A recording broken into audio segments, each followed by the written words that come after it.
안녕하세요. 손해사정사 이재영입니다. 네, 이번 시간에는 그 보험회사의 약관 교부 및 설명 의무와 설명 의무에 대한 사례에 대해서 한번 알아보는 시간을 갖도록 하겠습니다. 이 또한 판례 사례인데요.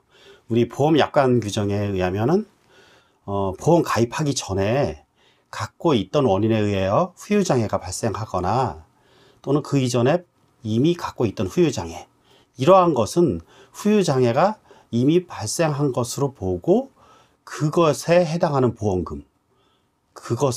보험금을 지금 후유장애가 보험 가입 후에 발생했을 경우에는 그만큼 감액하고 지급한다.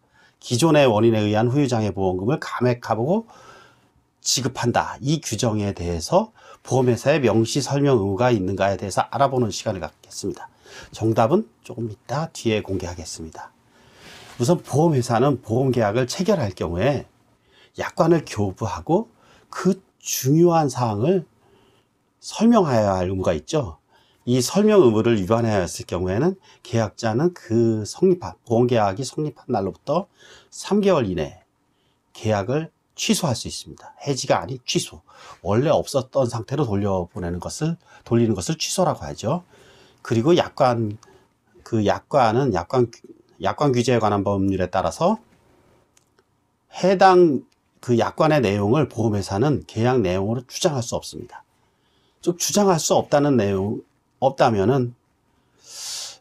그 보험 계약자나 피보험자의 권익을 축소시키거나 박탈할 수 없다는 뜻이죠.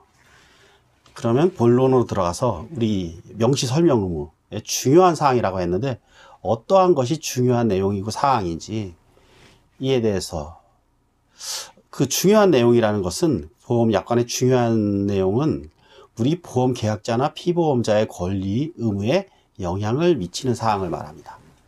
그럼 권리 의무에 영향을 미치는 사항, 당연히 보험 약관의 상품 내용이라든지 보험료율 체계라든지 그 다음에 보험회사의 면책 규정 등이 이에 해당하겠죠.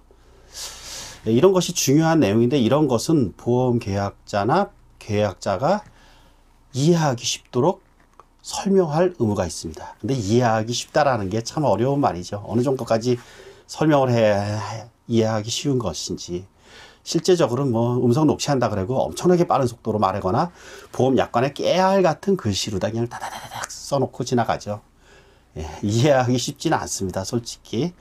전공자인 저도 한참을 공부한 후에나 어느 정도 이해를 했지 일반인이 사실 이해하기는 쉽지는 않습니다. 이 보험 상품에 대해서 그만큼 전문적이기 때문에 어찌됐든 설명할 의무가 있습니다. 중요한 내용을. 근데 이러한 중요한 내용이라 할지라도 대법원 판례에 따를 때 이미 보험계약자나 그 대리인 등이 알고 있었거나 거래상 널리 알려진 사항이어서 일반적이고 공통된 상황이거나 이미 법령을 되풀이하거나 부연하는 정도에 그치는 사항이라면 이는 설명할 의무가 면제됩니다. 그럼 기존의 기왕 후유장애 감액 규정은 이것이 명시 설명 의무에 면제되는 사항인지 아닌지, 이 권리 의무에 영향을 미치는 사항은 중요한 사항인 것은 분명한데 이것이 면제되는 사항인지 아닌지, 이것이 핵심 포인트입니다. 이 사안의 핵심 포인트는 이것이 거래상 공통관념이어서 널리 알려진 사항이라든지 보험계획자나 피보험자가 당연히 알고 있는 사항이라든지 법령을 되풀이하거나 부연하는 정도에 그치는 사항인지, 이것이 핵심 포인트인데 이에 대해서 대법원 판례는 우리 기존의 후유장애, 기왕증 질환이죠. 어느 정도 신체 질환이 있었을지라도 후에 상해보험약관에서 상해사고로 후유장애가 발생하였다면 그 최종 발생한 후유장애 보험금을 지급하는 것이 원칙이고, 기존에 있었던 후유장애 보험금을 감액하려면 그 감액 규정을 반드시 약관 규정에 두어야 한다고 했습니다. 그 감액 규정을 둘 뿐만 아니라 이것은 고객의 권리, 의무에 영향을 미치는 사항이기 때문에 반드시 보험회사는 그 내용을 설명하여야 한다고 하였습니다. 따라서 이것은 명시 설명 의무를 보험회사가 위반하였을 경우 후유장애 감액 규정, 이것을 보험계약의 내용으로 주장할 수 없는 것입니다. 이 판례에서는 이러한 이유로 대법원은 후유장애 보험금, 최종 발생한 후유장애 보험금 전액을 지급하는 것이 맞다고 보았습니다.